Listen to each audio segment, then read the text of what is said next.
Already using Fathom? Here's how to make sure it's properly connected to Zoom so it automatically records and transcribes every one of your Zoom calls. No manual setup before each meeting, no forgetting to hit record. To get started, open Fathom and head to Settings. Under the Video Conferencing section, you'll see Zoom listed. Click Connect right next to it. This is a must-do step. Fathom can't join your Zoom calls without it. A Zoom login window will pop up. Sign in with your account. Once done, Zoom now shows as connected.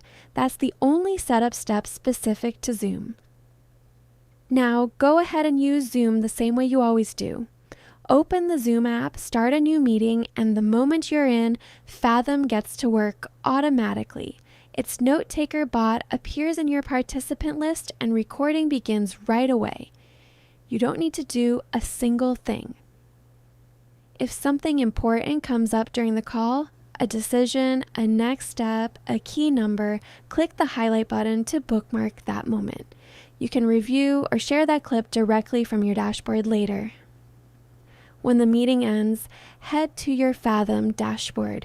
The call will appear in My Calls within about 30 seconds. Click on it and your full AI summary, action items, and searchable transcript are all right there. Everything from your Zoom call is captured, organized, and ready to act on automatically. That's it. Connect Zoom and Fathom settings, join your meetings as normal, and Fathom handles the rest. If you haven't set up Fathom yet, check out my full Fathom tutorial linked in the description. Like and subscribe. See you in the next one.